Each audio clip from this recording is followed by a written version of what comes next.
We just finished completing the first example problem, and now we're getting into the concept of traffic flow rate. Speed, flow, and density are the main relationships to determine traffic flow rate. The speed of travel decreases as the number of cars increases. Now, one key concept when determining traffic flow rate is that of free flow speed, and it's known for its acronym FFS. And the free flow speed is the maximum speed that cars can travel in a specific facility, and it's the speed at which density will not affect the travel speed. And this can be assumed as the average speed of passenger cars. And it typically happens when you have flow rates that are less than 1,300 passenger cars per hour per lane. Please note the specific nomenclature that is used for traffic analysis. PCP-HPL stands for passenger cars per hour per lane. Now, one key point about free flow speed is that it can be determined from either actual measurements or it can be estimated from the ideal value that is calculated through an equation. Figures 73.1 through figure 73.3 within CERN illustrate some of the ideal relationships between speed, flow, and density. Please note that these figures have important values that are clearly defined.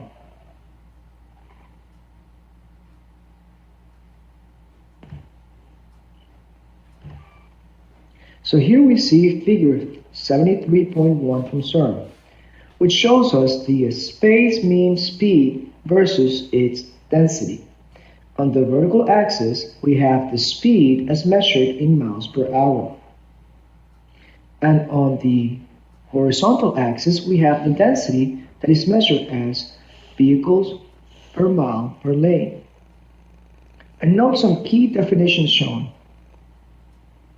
When the curve comes down to the speed being zero, that is what we can determine to be our jam density or our gridlock density.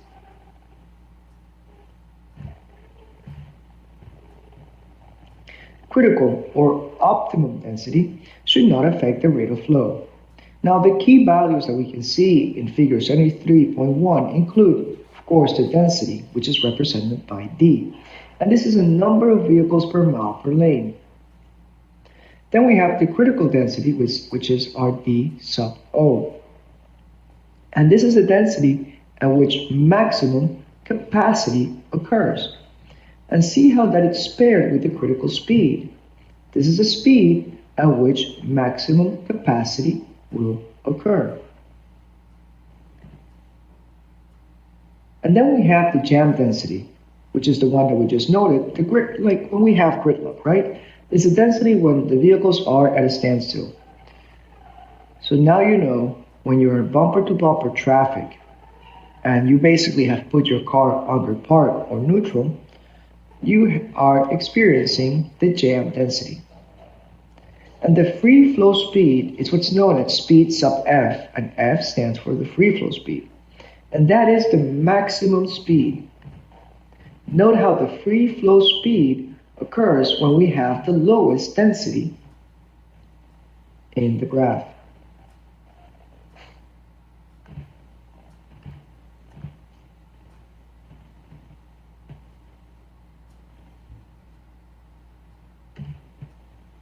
One other key concept to show and to know is that of spacing.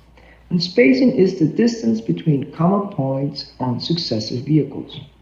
So let me zoom in so you can get a better look at the equations, both for the SI and the US system. So spacing, we have the amount of feet between vehicles, feet per vehicle, and that's equal to 5,280 feet per mile over the density of vehicles per mile per lane. Note how the top is simply a conversion to get the spacing between feet per vehicle. Now, spacing is not the distance between two cars. It is the space in between common points on two cars. For example, back bumper to back bumper, or centroid of the car to centroid of the car. It does not represent the space or the free space between the back bumper and the front bumper of the car behind it. No, this is a key definition that may be easily tested in the exam with a simple graphic, or 4 graphics, right? Showing you different dimensions. Middle of a car to the back bumper, front of the car to the back bumper of the other car, the space between two cars between parallel lanes, and then of course the distance from the front bumper of one car to the front bumper of the other. And then you're being asked to pick which of those figures represents the concept of spacing in traffic flow. So keep in mind that spacing is the distance between two common points on two cars. It's not the free space between two cars.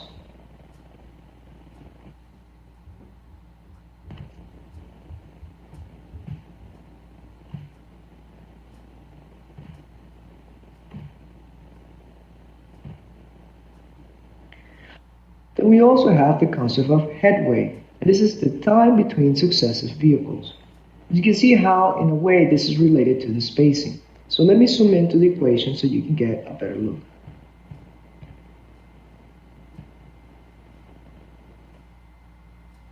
So we can get to basic Newtonian physics, right? If we know the distance, the traveling distance, and we know the speed, then we can determine the time. So as you can see, headway is measured in seconds per vehicle. So we have our mean speed, and then we have our spacing, our distance that our cars will travel at their mean speed. Then we'll have the time it will take them to travel through that space, right? And that will be measured in a time unit. See how everything is weighed per vehicle. And our volume in vehicles per hour can be easily measured by simply using the headway value as shown in this equation 73.13.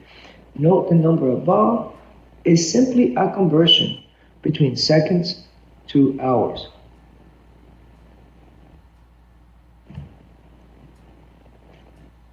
One more concept that is related to headway is the gap, or the time interval between vehicles in a traffic stream.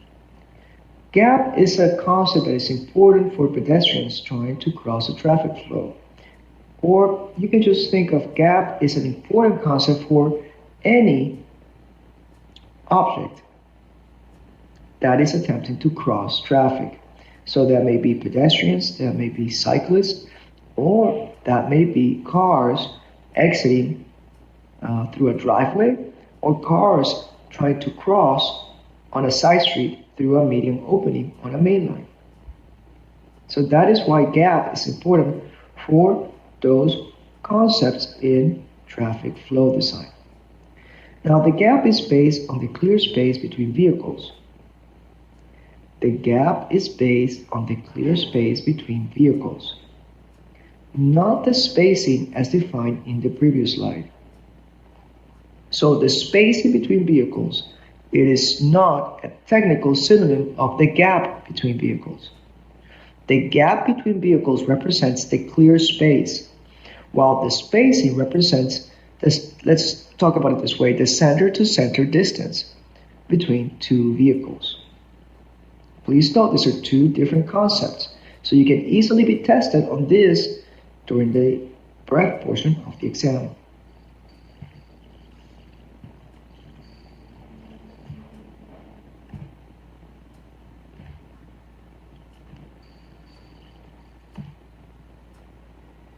Now, we talked about the free flow speed. One of the things that the free flow speed is used is to determine the average travel speed.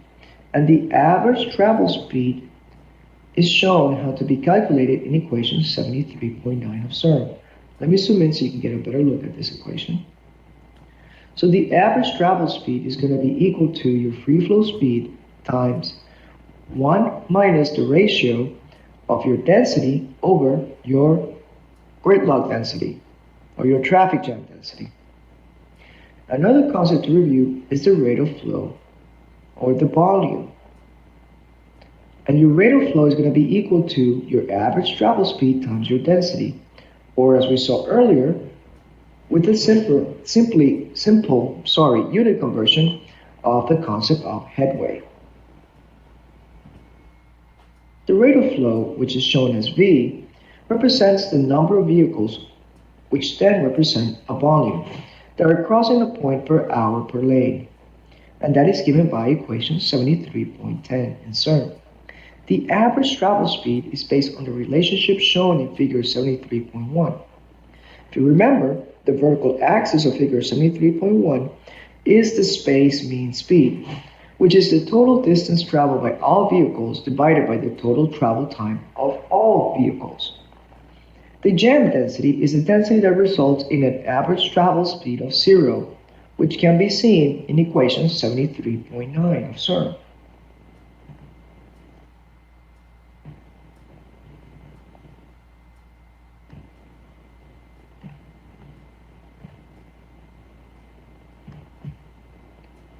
Now, one of the main tasks that traffic engineers and road engineers have to do is the design of interchanges. Now, interchanges are different than intersections. Interchanges occur at highway facilities, while intersections occur at all other roads. Please note, an interchange is not a technical synonym for an intersection. And we'll go through the different features of an interchange, and you will be able to right away tell, oh yes, this is not an intersection. So a highway interchange allows traffic to enter or leave a highway.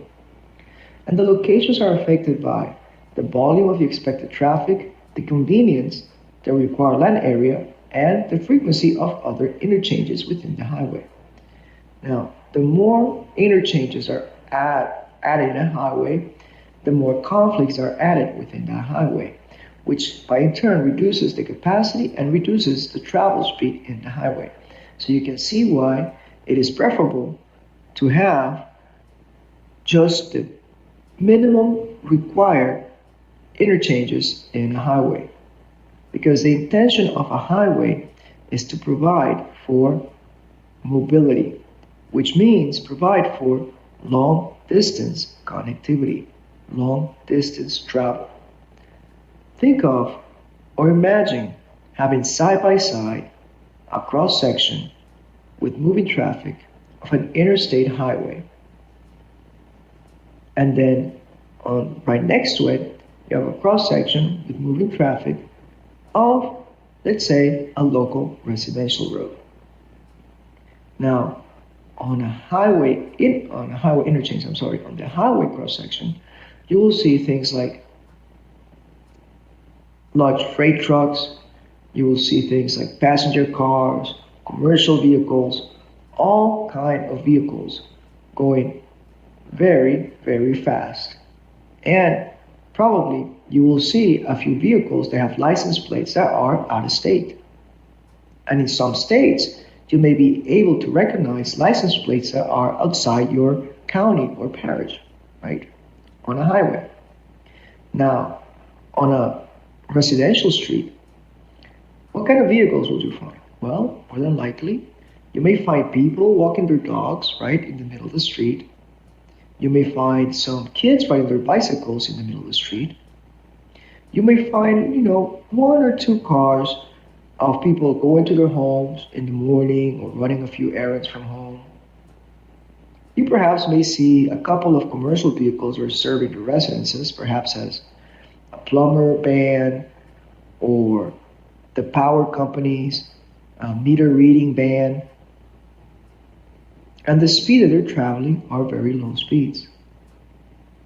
So on a highway, you have folks that are trying to get over long distances of travel, right? In a local road, you have folks that are just simply trying to either get home or to service a customer. So the use of those two facilities are almost considered as polar opposites within traffic engineering. A highway will serve the purpose of mobility, which simply means long travel, long distance travel. While a local street or residential street will serve the purpose of accessibility, which simply means short distance travel, or perhaps it means it also means providing a route for people to get to a main highway. It's for accessibility, for access, to provide access to your home. So it's almost or almost can be considered as polar opposites when you come to traffic engineering. And you have some facilities that enter a gray area that they need to serve both mobility and accessibility. And those will likely be your collector roads. And they have many, many different configurations. And because collector roads are attempting to serve almost these opposing purposes, they're probably one of the toughest type of transportation facilities to design.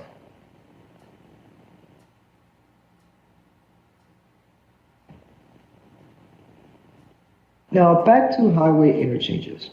Some of the factors affecting the type of interchange that is chosen for a specific highway will include cost, the availability of land or right of way, the total flow volume, the volume of left turns, and the volume of weaving movements. Interchanges should be spaced so that interchanging traffic can weave between lanes. When considering interchange design, it is important for the design engineer to take into consideration the future use of the facility as well as its present use, whether future traffic volumes will be too great for the design life of the facility.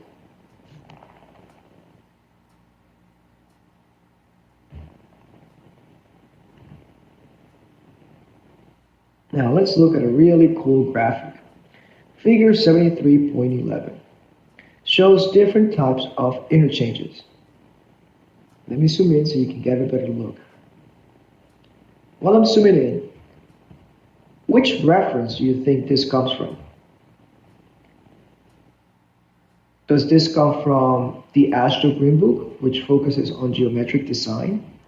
Or does it come from the Highway Capacity Manual, which focuses on traffic volume design?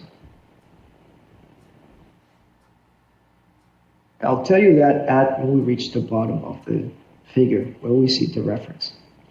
So we have, for example, A, and that's a trumpet interchange. We have a three-leg directional, a one-quadrant interchange, a diamond interchange, a single-point urban interchange, which is known as a SPUI, and it's a very, very common type of interchange. We also have a partial clover leaf, which is also a common interchange type, a full clover leaf. You can see the leaves of the clover, which is also a very common interchange type. And then we have an all-directional four-leg interchange. Now, you will see, perhaps in practice, especially if you work in transportation, then there are more recent or new types of geometries for interchanges, such as a diverging diamond interchange, and some other ones as well. Now, all these new type of interchanges, you won't necessarily be tested on those on the breadth portion of the exam. So most of them will be the ones shown here. And the answer to my quick question, this figure shows us the geometry of different interchanges. So of course, it will come from the AASHTO Green Book, which focuses on the geometric design of highways.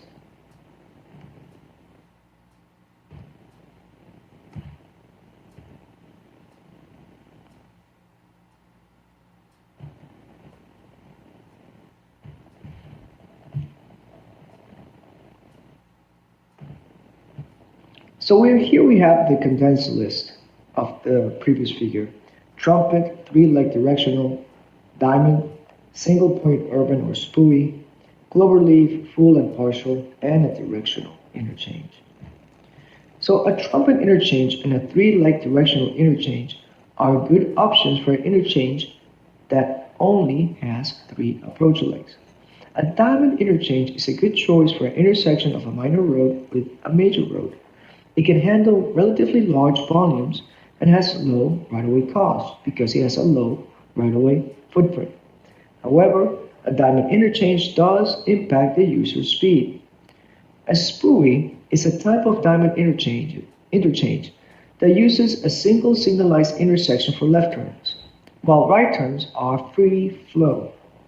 It requires a small amount of right-of-way.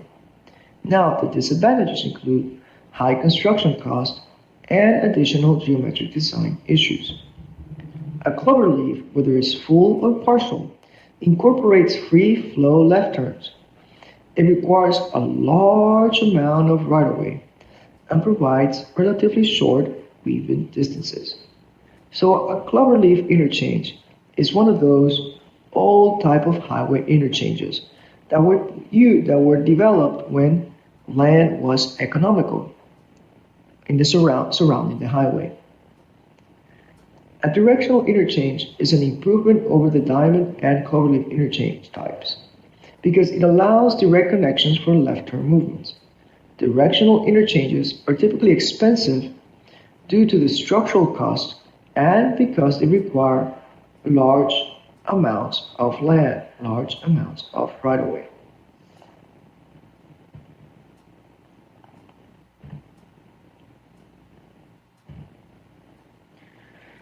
Now let's talk about weaving areas. And weaving areas are simply what they seem. If you have two cars crossing each other's path, not perpendicularly, but almost in a parallel fashion, as shown in figure 73.13. So weaving areas are those areas that cross two or more traffic streams on a highway. And this occurs for streams are traveling in the same direction, almost as if you were weaving a basket, right? And when you do not have any other traffic control. Here we see figure 73.13 from CERN that clearly shows this weaving segment. And you can see how the term weaving came about. Now the freeway segment that we see in figure 73.13, flows A to D and B to C cross the paths of other traveling vehicles. So these flows are the segment's weaving movements. Flows A through C and B through D do not cross any other vehicle's path. So they are the segment's non-weaving movements.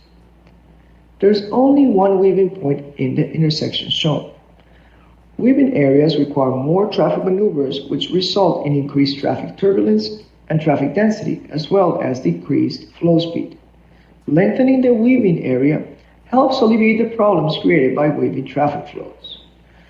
Weaving areas can be one-sided, as shown in figure 73.15, or two-sided, as shown in figure 73.16 of CERN.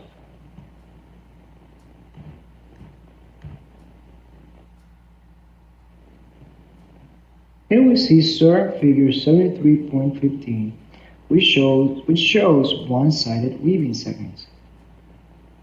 We can see in figure 73.15a and one-sided ramp weave. And then on figure B, we can see a one-sided major weave.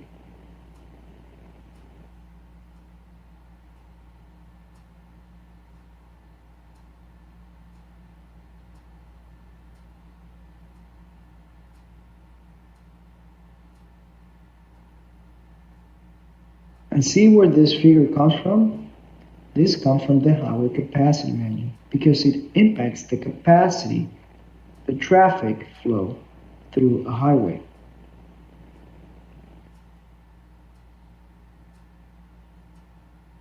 And here we have figure 73.16, which shows two-sided weaving segments.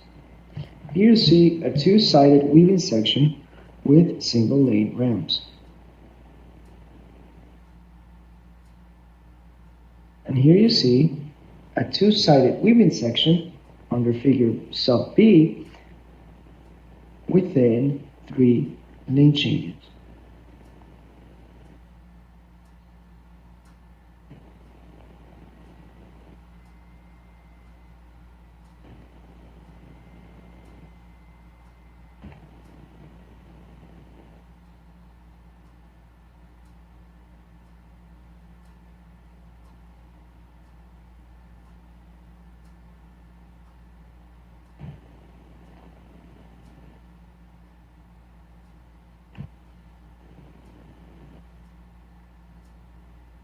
There's another figure I would like to show you from CERN that can give you a little bit of help, because on the breadth portion of the exam you may get some questions on the geometry of interchanges.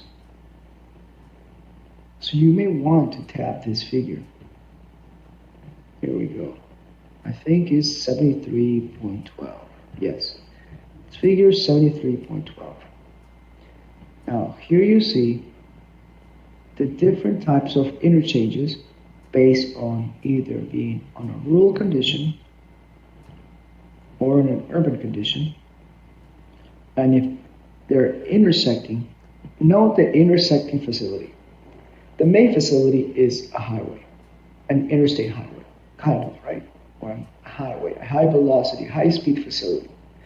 The intersecting facility can be a low volume local road or street, a collector and an arterial, or it can be intersecting another freeway or another highway. So here you see if this intersection occurs in a rural area or in an urban area, or if it occurs in a suburban area, in a transition zone between rural and urban. And you can see the different type of freeway interchanges that will work best for the different type of configuration.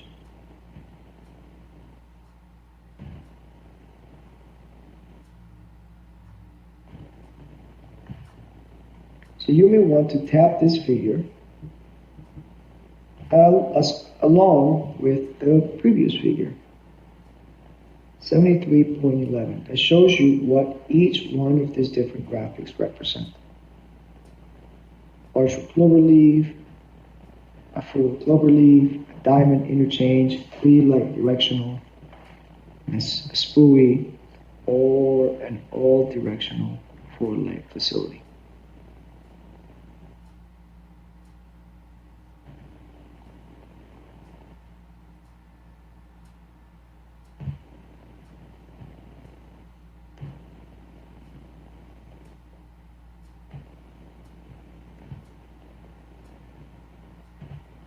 So that takes us through our concepts on traffic flow.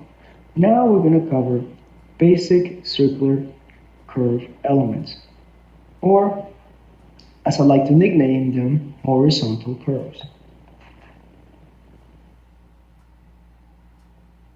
Oops, wrong way. Sorry about that. Here's the next slide. Now, the geometric design of horizontal circular curves. Well, let's first talk about what is a horizontal circular curve. Now, the key word here is circular. This is not a parabolic curve, it's not a spiral, it's nothing like that. It's just a circular curve where the area of that circle is going to be equal to pi r squared, right? Now, a circular curve, it's a circular arc between two straight lines, and the two straight lines are referred to as tangents. The point where the arc begins is known as the point of commencement or the point of curvature. And then the point where the arc ends and then meets the next tangent is called the point of tangency or the point of termination. Now, a horizontal circular curve changes a highway's direction of travel from one tangent to another. Think of it as a smooth transition zone from one direction of travel, from changing the vector of the flow of traffic from one direction to a different direction. Now, another key definition is that the first tangent as measured from the traveling direction is known as the back tangent. And the second tangent is measured as the forward tangent. Now, I say based on the traveling direction, well, that's a little bit misleading. Reality is the first tangent is as measured from the stationing on the road. And typically roads move from east to west and from south to north.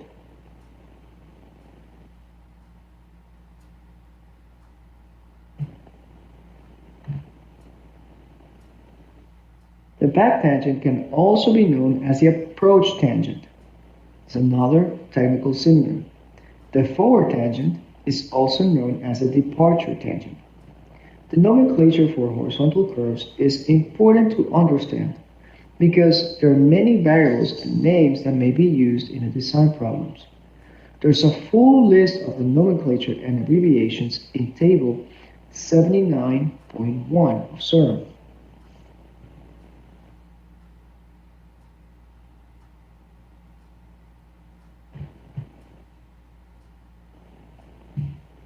Now here we see table 79.1 from CERN, which shows us the horizontal curves, nomenclature, and abbreviations. Note that some of these nomenclature and abbreviations will vary from technical reference to technical reference. So it is important to have the knowledge of what these different variables represent. So you may be told the short chord and use a different value than lowercase c in the problem, but if you're told that's a short chord, you know what they're referencing to. Then you have the long chord, the degree of curve, the external distance, the midpoint of curve, the point of curvature, the point of continuing curvature if you have a reverse or compound curve, the point of intersection, the point on the tangent, and many, many other ones.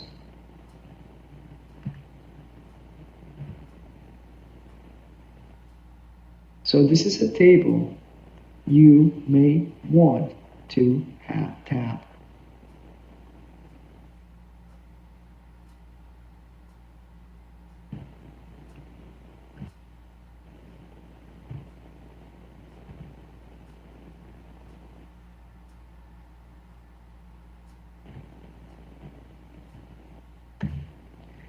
And table 79.1 should be paired with figure 79.1, which is what we see here, the horizontal curved elements. And they're both in the same page in CERN. So it's definitely a page you want to tap because you'll be asked one problem, guaranteed, on the breadth portion of the exam on a horizontal curve design.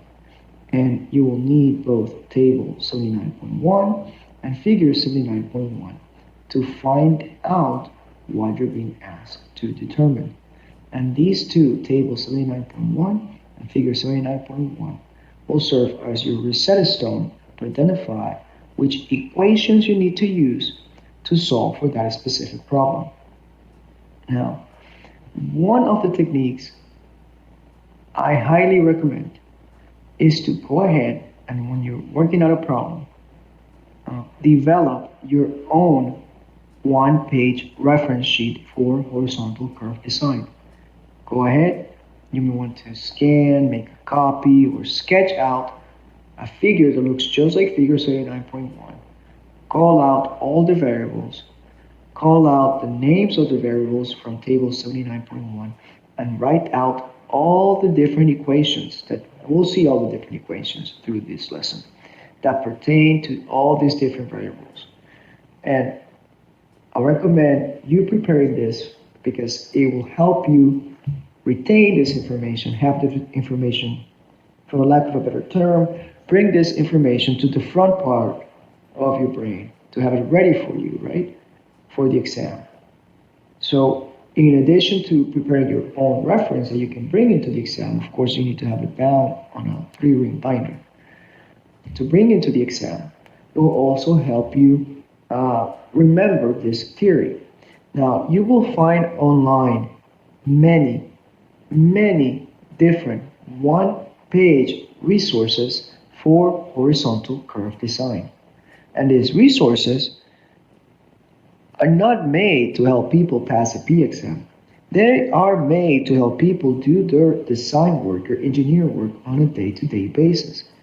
So you will find some of these one-page references even published by different departments of transportation, like for example the Virginia DOT, or perhaps the Florida DOT, or the Texas DOT, or Caltrans in California, and many, many others, even universities. You may find this from a university course that's available online. Now, you can use that, that's fine too, because you'll be practicing with that reference when you're solving for the P exam problems, when you're practicing solving exam problems in your preparation to the exam. So that's good too. But I still recommend you going ahead and going through the effort of creating this own reference for yourself, because that will help you, one, get an understanding of what all these different variables are, get an understanding what their meaning is, and then get an understanding what the equations are that you need to use. So for the horizontal curve elements on figure 79.1, note that the curve is made from only one circle that has a constant radius. Compound curves with more than one radius will be covered a little bit later in this lesson. Now, compound curves are a little bit more of a depth type of subject for the P exam. So if you get tested on a compound curve, it'll be on one of their key core ideas. However, on a circular horizontal curve, almost think of NCS having a carte blanche. They can ask you anything. Horizontal curves are a direct application of trigonometry. If you would like to be refreshed a little bit more on trigonometry, I'll recommend you to review Chapter 6 of CERN, where they have a detailed discussion of different trigonomic relationships.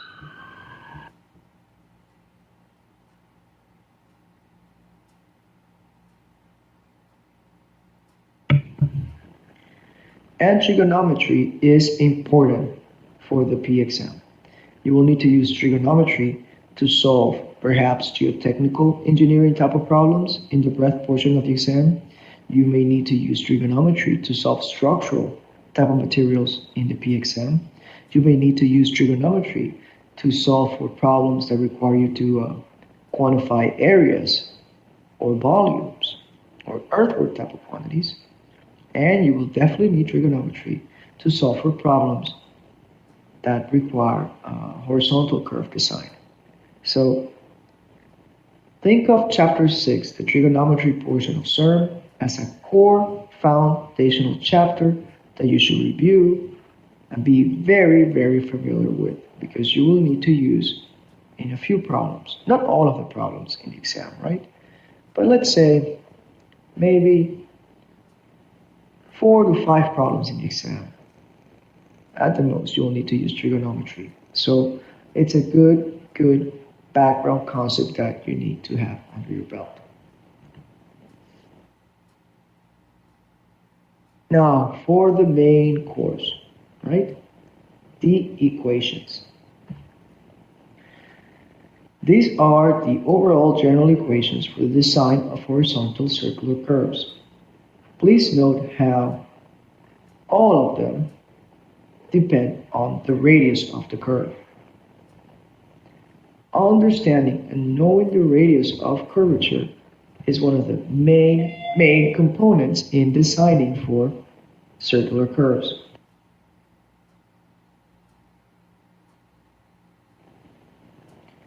Note how the radius is one of the key items in all of these equations.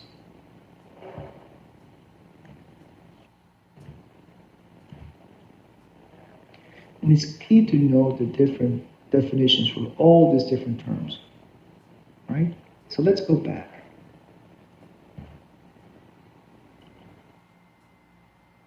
T represents our tangent length.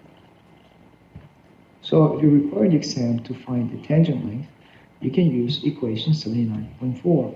We know R represents the radius, but what does I represent? Let's go back to the figure.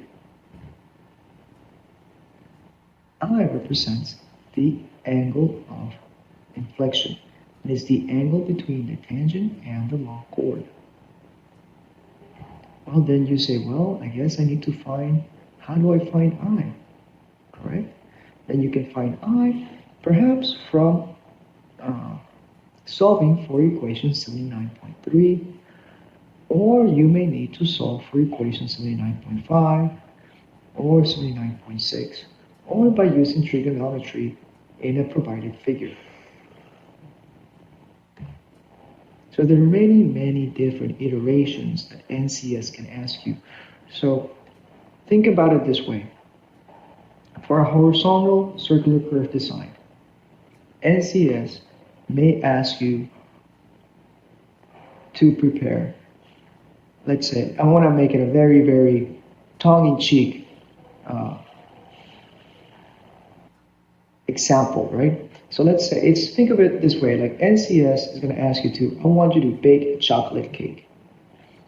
And these are the overall ingredients. And you can use them in any combination as you want, as long as at the end you give me a chocolate cake, right? So if you look at, these are your main ingredients, these formulas, and then how they relate to the geometry of the curve. So you can mix them any way as you want, as long as you get to the right answer, as long as you find the variable at the end. Now, I will say the more you practice this kind of problems, the faster you'll be able to identify what is the fastest way to make the chocolate cake with the least amount of ingredients. You want to be able to solve for horizontal circular curve type of problems by using a combination of 2 up to 3 equations. If you're starting to have to combine 4, 5, 6, 7, 8 ingredients, you're wasting a lot of your time. So the more you practice this kind of problems, the easier it'll be for you to identify, okay, I just use these 2 equations and then I get the answer.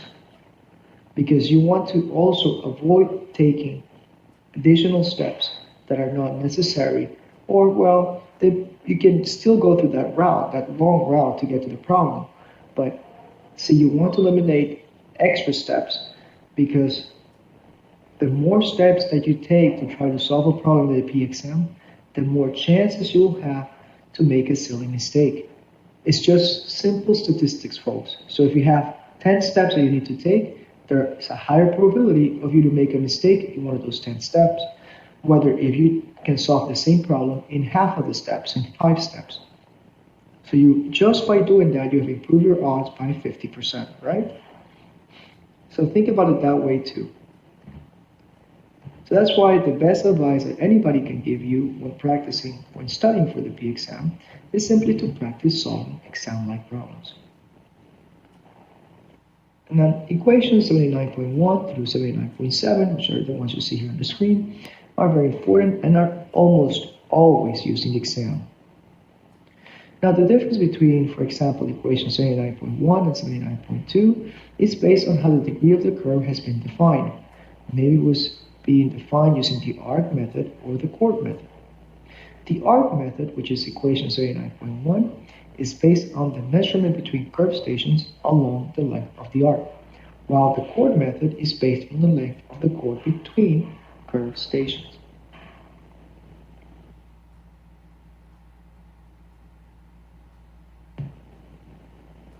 Now, in addition to having a good understanding of these different variables and how they interact with each other, there is also a core foundational concept, and that is the degree of the curve, or the degree of curvature. And the degree of curvature is shown on equation 79.8 and how you can find it.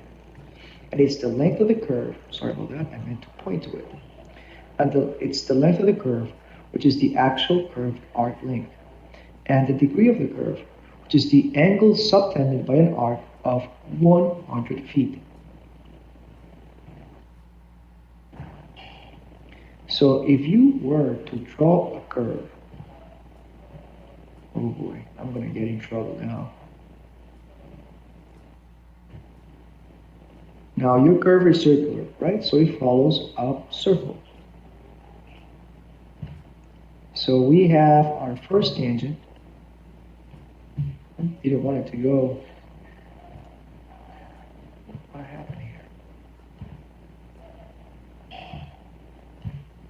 let's try this again.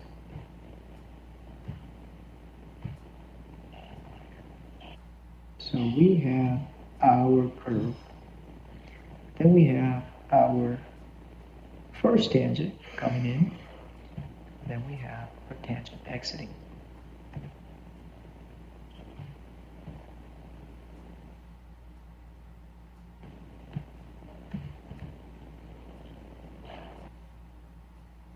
And your degree of curvature